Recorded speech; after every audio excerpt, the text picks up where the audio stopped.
ഇന്നത്തെ കുടുംബശ്രീ ശാഖയുടെ full episode അറിയണം. അപ്പോൾ ഇന്ന് കാണാൻ പോകുന്ന എപ്പിസോഡാണ് വിഷ്ണു എന്ന വ്യക്തിയെ എല്ലാവരിൽ നിന്നും അകറ്റി മാറ്റുന്ന കാർത്തികാണ് ഇന്നത്തെ എപ്പിസോഡിൽ കാണാൻ പറ്റുന്ന ഒരു കാര്യം. ശാലിനി വീട്ടിൽ നിന്ന് എന്താണ് വിഷ്ണുവിൻ്റെ മുന്നിൽ നിന്ന് ശാലിനി ഇറങ്ങിപ്പോകുന്നതും ശാരദാമ്മ ശാലിനി എങ്ങനെയൊക്കെയോ ആശ്വസിപ്പിക്കാനായി ശ്രമിക്കുന്നതൊക്കെയാണ് ഇന്നത്തെ എപ്പിസോഡിൽ കൂടുതൽ കാര്യം.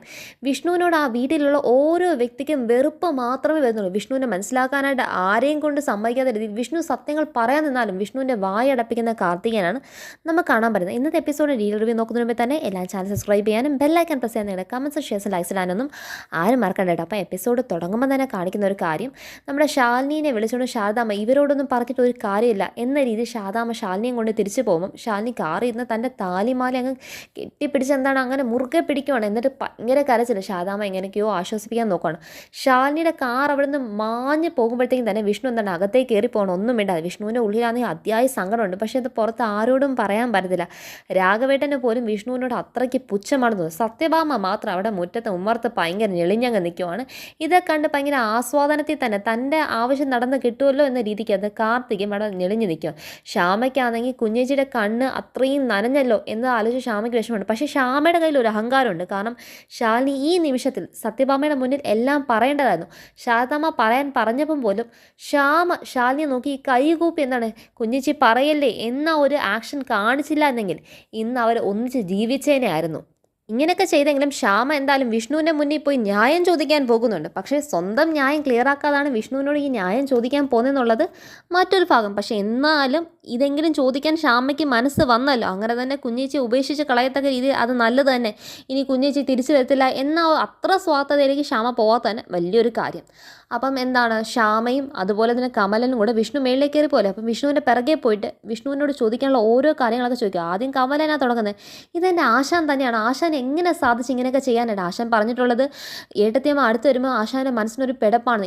ഏട്ടത്തിയമ്മ ഇവിടെ കാണാത്ത സമയത്ത് പോലും ആശാൻ പറഞ്ഞുകൊണ്ടിരുന്നത് എന്താണ്, ഏട്ടത്തിയമ്മ മാത്രമേ ആശാന് ജീവിക്കാൻ പറ്റുള്ളൂ, ഏട്ടത്തിയമ്മയുടെ കൂടെ അല്ലാതെ ആരുടെ കൂടെയും ആശാൻ്റെ ഒരു ജീവിതം ഇല്ല എന്നല്ല ഈ അവസാന നിമിഷം വരെ പറഞ്ഞു. പിന്നെ എവിടെ നിന്ന് വന്ന ആശാൻ ഈ കാർത്തിക എന്ന് പറഞ്ഞ ഒരു പെണ്ണ്, അവൾ ആരാശാൻ? ആശാൻ്റെ ജീവിതത്തിൽ ഞാൻ അറിയാത്ത ഒരു രഹസ്യമില്ല.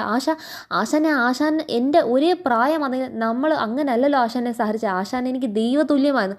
ആശാൻ എന്നെ എന്തും പറയും എന്തും ചെയ്യും. ആശാൻ എന്നെ ഒരു അടി അടിച്ചാലും അത് കൊള്ളാൻ ബാധ്യസ്ഥനാന്നേ ഉള്ളൂ. എൻ്റെ വീട്ടുകാരോടൊക്കെ ആ കാലത്ത് ഞാൻ പല വട്ടം എന്താണ് വഴക്കൂടിയിട്ടുണ്ട്. കാരണം എന്നെ അടിച്ചത് എൻ്റെ ആശാനല്ലേ എന്ന് പറഞ്ഞിട്ട്. പക്ഷേ എൻ്റെ ആശാനെ എങ്ങനെയാണ് ആശാനെ ഏട്ടത്തിയമ്മയുടെ മനസ്സിനെ ഇത്രമാത്രം നോവിച്ച് ഇറക്കി വിടാനായിട്ട് പറ്റിയത്? എവിടെ നിന്ന് വന്ന ആശാനെ കാർത്തിക? സത്യാമ്മ എത്രമാത്രം കല്യാണങ്ങൾക്ക് ആശാൻ നിർബന്ധിച്ച്. അന്നേരം എല്ലാം ആശാൻ പറഞ്ഞത് ഏട്ടത്തിയമ്മയുടെ കൂടെ അല്ല, ശാലിനി ഏട്ടത്തിയമ്മയുടെ കൂടെ അല്ല, മറ്റൊരു ജീവിതം ആശാനില്ല. അങ്ങനത്തെ ഒരു കാര്യമാണെങ്കിൽ ആശാനെ ഭ്രാന്ത് പിടിക്കുന്നുണ്ട് പറഞ്ഞിട്ടില്ലേ? ആ ആശാൻ പിന്നെ എങ്ങനെ ഇങ്ങനത്തെ ഒരു കാര്യം ചെയ്ത്? ഇതെൻ്റെ ആശാനല്ലേ. എൻ്റെ ആശാൻ ഒരിക്കലും അങ്ങനെ ഒരു വ്യക്തിയെ കല്യാണം കഴിക്കാൻ പറ്റത്തില്ല എന്നുള്ള കാര്യം എനിക്കറിയാം. കാരണം അത് എനിക്ക് എൻ്റെ ആശാൻ്റെ മേലുള്ള അത്ര വലിയ വിശ്വാസം എന്നൊക്കെ കമലം പറയുമ്പം വിഷ്ണു പറയടാ ഒന്ന് പറയട്ടെ എന്നൊക്കെ പറയുമ്പോഴത്തേക്കും ആശാൻ ഇനി എന്തോ പറയാൻ, ആശാൻ ഇത്രയൊക്കെ കാണിച്ചു വിട്ടില്ല. എനിക്ക് വിശ്വസിക്കാമല്ല എൻ്റെ ആശാനാണ് ഇത്രയും ചെയ്തത്. ഏട്ടത്തിയമ്മയുടെ മനസ്സ് എന്തുമാത്രം നൊന്തെന്നറിയാം. ആശാൻ എങ്ങനെ ഇങ്ങനെ ഒരു കാര്യം തോന്നി? അല്ലെങ്കിൽ തന്നെ ഇത് എപ്പം തോന്നി? ആശാന് ഏട്ടത്തിയമ്മ ആദ്യമായിട്ട് ആ മാർക്കറ്റിൽ വെച്ച് കണ്ട നിമിഷം തൊട്ടുള്ള എല്ലാ കാര്യവും എനിക്ക് നല്ലപോലെ അറിയാവുന്ന കാര്യം. ആശാൻ ഏട്ടത്തിയമ്മയും എന്തുമാത്രം ഇഷ്ടമാണ്.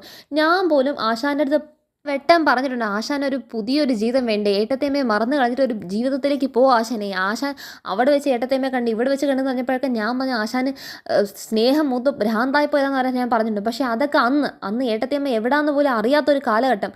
ഇന്ന് അങ്ങനെയല്ലല്ലോ. ആശാൻ്റെ കൂടെ ജീവിക്കാനായിട്ട് ഏട്ടത്തേമ്മ കൂടെ വന്നല്ലേ. എന്നിട്ട് ആശാൻ എന്തിനാ ആശാൻ ഇങ്ങനെ കാണിച്ചത്? എന്തിന് ഈ മധുശ്രീയായിട്ടുള്ള വിവാഹം ഉറപ്പിച്ചപ്പോൾ പോലും ആശാൻ ആ വിവാഹത്തിന് ഒരു തെല്ലും താല്പര്യമില്ലായിരുന്നല്ലോ ആശാനെ. പോരാത്തേനോ ഈ നിമിഷം വരെ, ഈ കല്യാണം നടക്കാൻ നിന്ന് ആ നിമിഷം വരെ ആ അമ്പലത്തിൻ്റെ മുറ്റത്ത് വെച്ച് വരെ ആശാൻ പറഞ്ഞത് ആശാൻ ഈ വിവാഹത്തിന് താല്പര്യമില്ല എന്നും ഏട്ടത്തിയമ്മയെ മാത്രമാണ് ആശാൻ സ്നേഹിക്കുന്നതെന്ന കാര്യമൊക്കെ പറഞ്ഞ ആശാൻ പെട്ടെന്ന് എവിടെ നിന്ന് ആശാൻ ഈ കാർത്തിക് എന്നവൾ വന്നത് എന്നൊക്കെ വിഷ്ണുവിൻ്റെ മുന്നിൽ ചോദ്യങ്ങൾ ഇതാക്കുക. അപ്പോഴത്തേക്ക് അടുത്ത ശ്യാമയുടെ അത് ചോദ്യം, എന്നാലും വിഷ്ണുവേട്ട എങ്ങനെയാണ് എൻ്റെ കുഞ്ഞേച്ചി ഇങ്ങനെ ചതിക്കാൻ തോന്നി? ആ പാവം ഈ നാട്ടിലേക്ക് ഓടി വന്ന് തന്നെ വിഷ്ണുവേട്ടനായിട്ട് ഒരുമിച്ചൊരു ജീവിതം സന്തോഷത്തോടെ ജീവിക്കാനായിട്ടാണ് ഓടി വന്നത്. അന്നേരം വിഷ്ണുവേട്ടൻ ഇങ്ങനെ പുറങ്കാലം കൊണ്ട് അടിച്ച് കളഞ്ഞല്ലോ വിഷ്ണുവേട്ടൻ പറയുമ്പോൾ ശ്യാമ അങ്ങനെയൊന്നും അല്ല, എന്തോ വിഷ്ണുവേട്ട ഇങ്ങനെയൊക്കെ കാണിച്ചത്. കാരണം എൻ്റെ കുഞ്ഞേച്ചി ഈ കുടുംബത്തിന് വേണ്ടി എന്തൊക്കെ ത്യാഗങ്ങൾ ചെയ്തിട്ടുണ്ടെന്നുള്ള കാര്യങ്ങൾ ഒന്നും ഓർത്തുകൂടായിരുന്നോ വിഷ്ണുവേട്ടൻ? പറഞ്ഞാലും കുഞ്ഞേച്ചിയെ വിഷ്ണുവേട്ടൻ നല്ല പോലെ ചതിച്ചെന്ന് തന്നെ പറയാൻ പറ്റില്ല. ഞാൻ ആരെയും ചതിച്ചിട്ടില്ല ശ്യാമേ, ഞാൻ പറയും നിങ്ങൾ രണ്ടുപേരും ആദ്യം ഒന്ന് കേൾക്കും, മതിയടാ നിർത്തടാ, ഞാൻ പറയുന്നത് കേൾക്കുന്നു. എന്നിട്ട് കമലനെ എന്താണ് വഴക്ക് പറഞ്ഞ് വിഷ്ണു സത്യങ്ങളൊക്കെ തുറന്ന് പറയാൻ നിൽക്കണം. തുറന്ന് പറയാൻ നിൽക്കുന്ന സമയത്തിനകം വെച്ച് തന്നെ ഈ കാർത്തിക് അങ്ങ് കയറി വരും. കാർത്തിക് മനസ്സിലായി സീൻ വഷളാണ്, ഇനി പോയ വിഷ്ണു സത്യങ്ങളെല്ലാം എല്ലാവരോടും പറയും, പിന്നെ എൻ്റെ ഇവിടുത്തെ നിലനിൽപ്പൊക്കെ കട്ട പുകയാവും.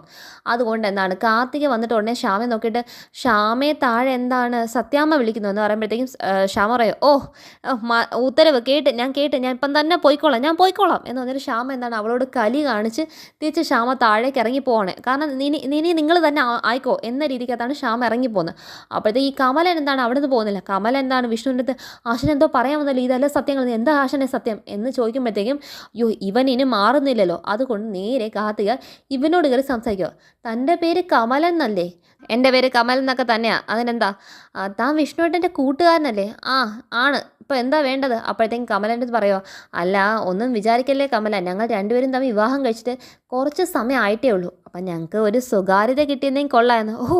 അങ്ങനെ ആശാനെ കൊള്ളാം കേട്ടോ, ആശാനെ അടിപൊളി എന്ന് പറഞ്ഞൊരു കമല ഞങ്ങൾ ഭയങ്കര ദേഷ്യം വരും. കാരണം ഞങ്ങൾക്ക് രണ്ടുപേർക്കും തമ്മിൽ അല്പം സ്വകാര്യത കിട്ടിയാൽ കൊള്ളാം, കുറച്ച് സ്വസ്ഥമായിട്ട് നിന്ന് സംസാരിക്കാൻ പറ്റിയാൽ കൊള്ളാം എന്ന് കമലനെ പോലും വിരട്ടി ഓട്ടിക്കാനായിട്ട് ഇങ്ങനെ പറയുന്നത് കേൾക്കുമ്പോഴത്തേക്കും കമലനെ ദേഷ്യം വന്നിട്ട് ആശാനോട് അത്രമാത്രം വെറുപ്പും തോന്നിയിട്ട് അവിടെ നിന്ന് ഇറങ്ങിപ്പോ. കാരണം അതിനൊന്നും തടഞ്ഞു നിർത്താൻ പോലും ആശാൻ നിൽക്കില്ല. കാരണം ആശാനെ നോക്കി ഇവളൊന്ന് കണ്ണ് കാണിക്കുന്നുണ്ട്, പറയല്ലേ എന്ന രീതിക്ക് അത്. അപ്പോഴത്തേക്ക് എന്താണ് വിഷ്ണു ആ ഒരു കണ്ണ് കാണിക്കുമ്പോഴത്തേക്കും വിഷ്ണു പറയാതിരിക്കുന്നതും കൂടെ ആകുമ്പോഴത്തേക്കും ഇവളുടെ ഈ ഡയലോഗ് ഞങ്ങൾക്ക് ഇച്ചിരി എന്താണ് സ്വസ്ഥത വേണം, അതുകൊണ്ട് ഞങ്ങൾക്ക് ഇച്ചിരി എന്താണ് സ്വകാര്യത തരണം എന്ന് പറയുമ്പോഴത്തേക്കും വിഷ്ണു അനങ്ങാ നിൽക്കുന്ന കാണുമ്പോഴത്തേക്കും കമലൻ എന്താണ് ആശാൻ എന്തോ തെറ്റ് ചെയ്ത് എന്നൊരു മട്ടി തന്നെ എന്താണ് വിഷ്ണുവിൻ്റെ പ്രവർത്തനം കാണുമ്പോൾ എന്താണ് ആർക്കും അങ്ങനെ തോന്നില്ല. അങ്ങനെ അങ്ങ് കമലൻ എന്താണ് അവിടെ നിന്ന് അങ്ങ് മാറുവാണ്.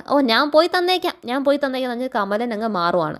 ഈ കാർത്തിക വിഷ്ണുവിനെ കുറച്ച് ബ്രെയിൻ വാഷ് ചെയ്യണം, അതായത് ഇമോഷണലായിട്ട് തന്നെ ബ്ലാക്ക് മെയിൽ എന്ന് പറയാം. അപ്പം വിഷ്ണുവിനോട് പറയുവാണ്, വിഷ്ണുവിൻ്റെ തൽക്കാലം ഇത് ആരോടും പറയില്ല, ഇപ്പം എല്ലാ കാര്യങ്ങളും എല്ലാവരും അറിഞ്ഞു കഴിഞ്ഞാൽ പിന്നെ നമുക്കിവിടെ പിടിച്ച് നിൽക്കാൻ പറ്റില്ല, തൽക്കാലം കുറച്ച് നാളത്തേക്കെങ്കിലും ഇത് നമുക്കൊന്ന് ഒളിച്ചു വെക്കാം എന്നൊക്കെ പറയുമ്പോഴത്തേക്കും വിഷ്ണുവിന് അതിലോട്ട് അത്ര വലിയ അഭിപ്രായമില്ല. വിഷ്ണുവിൻ്റെ മനസ്സിൽ കമലൻ, ശ്യാമ, ഷാനിയുടെ വിഷമം ഇതൊക്കെയാണ് വിഷ്ണുവിൻ്റെ മനസ്സിരിക്കുന്നത്. അച്ഛൻ ഉൾപ്പെടെ എല്ലാവരും തന്നെ വെറുക്കുമല്ലോ എന്നൊരു ചിന്താഗതി വിഷ്ണുവിൻ്റെ മനസ്സിനെ ഭയങ്കരമായിട്ട് അലട്ടുന്നുണ്ട്. അപ്പോഴത്തേക്ക് എന്താണ് ഇത് പറഞ്ഞിട്ട് അതൊന്നും വിഷ്ണുവിന് ഏറ്റില്ല എന്ന് കാണുമ്പോൾ ഇവളങ്ങ് മാറിപ്പോയിട്ട് കുറച്ചും കൂടെ വിഷ്ണുവിനോട് മുഖത്ത് നോക്കി പറയാണ്, വിഷ്ണുട്ടനെ ഇത്രയൊക്കെ പറഞ്ഞിട്ടും ഇത് എല്ലാവരും അറിയിപ്പിക്കണമെന്നുണ്ടെങ്കിൽ വിഷ്ണുട്ടൻ എല്ലാവരോടും എല്ലാ സത്യങ്ങളും പറഞ്ഞു, ഞാൻ തടയാൻ നിൽക്കത്തില്ല. പക്ഷേ അങ്ങനത്തെ ഒരു കാര്യം ചെയ്താൽ ഞാൻ പഴയ സ്ഥലത്തേക്ക് തന്നെ പോകും. അതായത് അവൾ ഉദ്ദേശിച്ചത് അവൾ അന്ന് ചെയ്ത പോലെ തന്നെ മലമുകളിൽ നിന്ന് എടുത്തു വെച്ച് അങ്ങ് ചാടുമെന്നാണ് പറഞ്ഞത്.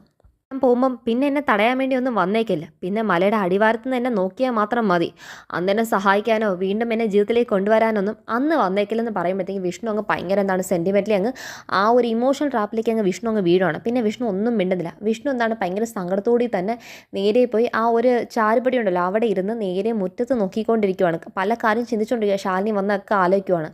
അവൻ താഴെ രാഘവേട്ടൻ ഇതുപോലെ തന്നെ ശാലിനിയെക്കുറിച്ച് ആലോചിക്കുക, ശാലിനി മോള് വന്നതും സത്യമോളെക്കുറിച്ച് പറഞ്ഞതും ശാലിനി മോൾക്ക് അവസാനം എന്താണ് ഭാമയുടെ ചോദ്യങ്ങൾക്ക് മുന്നിൽ തലകറങ്ങി വീണതും ഇപ്പം എന്താ വീട്ടിൽ നിന്ന് ഇത്രയും നാണം കെട്ടി ഇറങ്ങി പോകേണ്ട വന്നത്. അത് പ്രത്യേകിച്ച് എന്താണ് ഈ ഭാമയുടെ കുറച്ച് വർത്താനം ഉണ്ടായല്ലോ, പോയി പൊന്നി പോയി എന്താണ് എൻ്റെ മോളെ ആശീർവദിക്കാനായിട്ട് ആരതിയല്ല ചാണകവെള്ളം എടുക്കുക എന്ന് പറഞ്ഞതും കാര്യങ്ങൾ ആ ഒരു ഭാവവ്യത്യാസം ആ സൈക്കിക്കായിട്ടുള്ള റിയാക്ഷനൊക്കെ ഇങ്ങനെ രാഘവേട്ടൻ ആലോചിക്കണം. എന്നാലും കുഞ്ഞിന് എന്തുമാത്രം വിഷമമായി കാണും എന്നൊക്കെ രാഘവേട്ടൻ എന്താണ് മരുമകളെക്കുറിച്ച് മകളെക്കാൾ സ്നേഹത്തിൽ ഇത്രമാത്രം ആലോചിക്കുന്ന ഒരു അമ്മായിയച്ഛനെ ആദ്യമായിട്ടായിരിക്കും ഒരു സീരിയലിനകത്ത് കാസ്റ്റ് ചെയ്യുന്നത്. അപ്പോൾ എന്താണ് അത് കാണിക്കണം. പിന്നെ ഈ വിഷ്ണു നോക്കിക്കൊണ്ടിരിക്കുമ്പോൾ തന്നെ തിരുമുറ്റത്തേക്ക് നോക്കിക്കൊണ്ടിരിക്കുമ്പോൾ തന്നെ നേരെ ഒരു കാറ് വരുക. ആ കാറിൽ നിന്ന് ഇറങ്ങുന്ന പപ്പിമോളാണ് ഇറങ്ങുന്നത്. അപ്പം പപ്പിമോളെ കാണാൻ വിഷ്ണു കുറച്ചും കൂടെ എന്താണ് ഭയങ്കര നെഞ്ചിടിപ്പ് കൂടുവാണ്. കാരണം ഇനി പപ്പിമോളുടെ ഓരോ ചോദ്യങ്ങൾ എങ്ങനെ തന്നെ നേരിടും, ഈ വന്നത് ആരാന്ന് എങ്ങനെ പറയും എന്നൊക്കെ വിഷ്ണു അങ്ങ് ആലോചിക്കും. ഇനി അവളും കൂടെ എന്നെ വെറുക്കുമോ എന്നതാണ് വിഷ്ണുവിൻ്റെ മനസ്സിലെ ഭയങ്കര പേടി. മോൾ അതേ അകത്തേക്ക് തുള്ളി ചാടിക്കൊണ്ട് വന്നിട്ട് ചോദിക്കുമോ, മുത്തശ്ശ ഇന്നെന്താ എന്നെ ആരും സ്കൂളിൽ നിന്ന് വിളിക്കാൻ വരാഞ്ഞ്, ഇന്ന് വിഷ്ണു അച്ഛനും എന്നെ വിളിക്കാൻ വന്നില്ല, എല്ലാവരും എന്നെ അങ്ങ് മറന്നുപോയോ, ഇന്നെന്താ കായ് ഡ്രൈവറെ മാത്രം പറഞ്ഞിട്ടെ എന്ന് പറയുമ്പോഴത്തേക്കും അത് മോളെ എന്ന് പറയുമ്പോഴത്തേക്കും നേരെ കൊച്ചിന് അതൊന്നും കേൾക്കണ്ട, ഞാൻ വിഷ്ണു അച്ഛൻ്റെ അടുത്ത് നേരെ പോയി ചോദിക്കട്ടെ എന്നെ എന്താ വിളിക്കാൻ വരാഞ്ഞത്. ഇന്ന് ചോദിച്ചിട്ട് തന്നെ കാര്യം പറഞ്ഞിട്ട് രാഘവേട്ടൻ അടുത്തൊരു വാക്ക് പറയാൻ പോകുന്നതിന് മുന്നേ തന്നെ കൊച്ചെന്താണ് പടി കയറി സ്റ്റെപ്പും കയറി അങ്ങ് നേരെ വിഷ്ണുവിൻ്റെ റൂമിൽ പോകുമ്പം ഒരു സ്ത്രീ അവിടെ സാരിയൊക്കെ കൊടുത്ത് നിൽക്കുന്ന കാണണം. അപ്പോഴത്തേക്കും അവളാണെങ്കിൽ അടിമുടി ഇവളെ നോക്കിയിട്ട് ആരാ എന്ന് ചോദിക്കുക. അപ്പോൾ ഇവക്കാണെങ്കിൽ പറയാൻ ഒരു ഉത്തരവില്ല. അപ്പോഴത്തേക്കും പപ്പിമോൾക്ക് പെട്ടെന്ന് മനസ്സിലാക്കുന്നത് ഇത് ചേച്ചിയമ്മ ആയിരിക്കും. കാരണം വിഷ്ണു അച്ഛനും അച്ചാച്ചനൊക്കെ തമ്മിൽ സംസാരിക്കുന്നത് കേട്ടല്ലോ അന്ന് രാത്രി. ചേച്ചിയമ്മയെ തിരിച്ച് കൊണ്ടുവരാനായി സത്യാമ്മ സമ്മതിച്ചെന്നുള്ള കാര്യങ്ങളൊക്കെ. അപ്പം ചിലപ്പം ചേച്ചിയമ്മ വന്നായിരിക്കും. അപ്പം വിഷ്ണുവിനെ നോക്കിയിട്ട് എന്താണ് ചേച്ചിയമ്മ അയക്കുന്നത് ചിന്തിക്കുമ്പോഴത്തേക്കും വിഷ്ണു ആ റൂമിൻ്റെ അകത്തേക്ക് കയറി വരുമോ. അപ്പോഴത്തേക്ക് എന്താണ് ചേച്ചിയമ്മയല്ലേ എന്നും കൂടെ വിളിക്കുന്നത് കേട്ടുകൊണ്ടാണ് വിഷ്ണു റൂമിൽ വരുമ്പോൾ. അപ്പം വിഷ്ണു കേൾക്കുമ്പോഴത്തേക്കും ചേച്ചിയമ്മയെന്ന് കേൾക്കുമ്പോൾ വിഷ്ണു എന്താണ് പപ്പിമോളുടെ മുഖത്തേക്ക് പോലും നോക്കുന്നത്, തിരിഞ്ഞ് നിൽക്കുവാണ് കഥവിൻ്റെ അപ്പുറത്ത്. വിഷ്ണു അച്ഛ എന്താ ചേച്ചിയമ്മയെ കൊണ്ടുവന്ന കാര്യം എന്നോട് പറയാമെന്ന് പറഞ്ഞിട്ട് നേരെ വിഷ്ണുവിൻ്റെ കൈയും പിടിച്ച് വിഷ്ണുവിൻ്റെ കൈയിൽ പിടിച്ച് ഈ കുഞ്ഞ് കൊണ്ടുവന്ന് ഈ നിൽക്കുന്ന അവളുണ്ടല്ലോ കാർത്തികയായിട്ട് ഒന്ന് ചേർത്ത് അങ്ങ് നിർത്തുവാണ്. രണ്ടുപേരും ഒന്ന് അടുത്ത് നിന്നേ എന്ന് പറഞ്ഞിട്ട് രണ്ടുപേരെ എന്താണ് തമ്മിൽ തോളോട് തോൾ കൂട്ടിമുട്ടിക്കുവാണ്. അപ്പം ചേച്ചിയമ്മ കുറച്ചും കൂടെ അടുത്ത് നിന്നേ, നിങ്ങൾ രണ്ടുപേരും ഒരുമിച്ച് എന്താ മാച്ചാണോന്ന് ഞാൻ നോക്കട്ടെ, തരക്കേടില്ലാത്ത ഭംഗിയുണ്ട് കേട്ടോ എന്ന് പറഞ്ഞേക്ക് നിൽക്കുമ്പോഴത്തേക്കും വിഷ്ണുവിന് ഭയങ്കര സങ്കടമാണ്. കാർത്തികയ്ക്ക് അങ്ങനെ അടുത്ത് നിൽക്കാനൊന്നും അത്ര വലിയ മടിയൊന്നുമില്ല കേട്ടോ വിഷ്ണുവിൻ്റെ അടുത്ത് നിൽക്കാൻ. അപ്പോഴത്തേക്കും വിഷ്ണുവിനെ നോക്കി പറയാം, എന്നാൽ ചേച്ചിയമ്മയെ കൊണ്ടുവന്ന കാര്യം വിഷ്ണു അച്ഛൻ എന്നോട് പറഞ്ഞില്ലല്ലോ എന്നൊക്കെ പറയുമ്പോൾ വിഷ്ണുവിന് ഒരു ഉത്തരവില്ല. ചേച്ചിയമ്മയ്ക്ക് ഒരു കാര്യം അറിയോ, ചേച്ചിയമ്മയെ ഞങ്ങൾ എത്ര കാലം കൊണ്ട് അന്വേഷിക്കുക, ചേച്ചിയമ്മയെ ഒന്ന് കാണാൻ വേണ്ടി എന്തൊക്കെ ചെയ്തെന്നറിയാവോ. ചേച്ചിയമ്മയുടെ പടം വരച്ചിട്ടാൻ പോലീസ് സ്റ്റേഷനിൽ കയറി, അതിനുശേഷം ഞാനും സത്യം കൂടെ മീൻപാറ കാട്ടി ആർട്ടിസ്റ്റുകളുടെ വീട് വരെ പോയി. അങ്ങനെ എല്ലാം നോക്കിയിട്ട് ചേച്ചിയമ്മയുടെ ഒരു പടം പോലും ഞങ്ങൾക്ക് വരച്ച് കിട്ടിയില്ല. പിന്നെ കാട്ടിൽ അകപ്പെട്ട് സ്കൂളിൽ നിന്ന് ചാടിപ്പോയിന് എനിക്ക് ഒത്തിരി വഴക്കിട്ട്, എന്നെക്കാളും ഇഷ്ടം പോലെ വഴക്കിട്ട് സത്യമോക്കാണ്. അങ്ങനെ എല്ലാ കാര്യം പറയുമ്പോൾ ഇവളിങ്ങനെ നോക്കിയിരിക്കുവാണ്. അറിയോ ഈ വീട്ടിൽ ഞങ്ങളെല്ലാവരും ചേച്ചിയമ്മ വരാൻ വേണ്ടി എന്തുമാത്രം കാത്തിരിപ്പായെന്നറിയോ.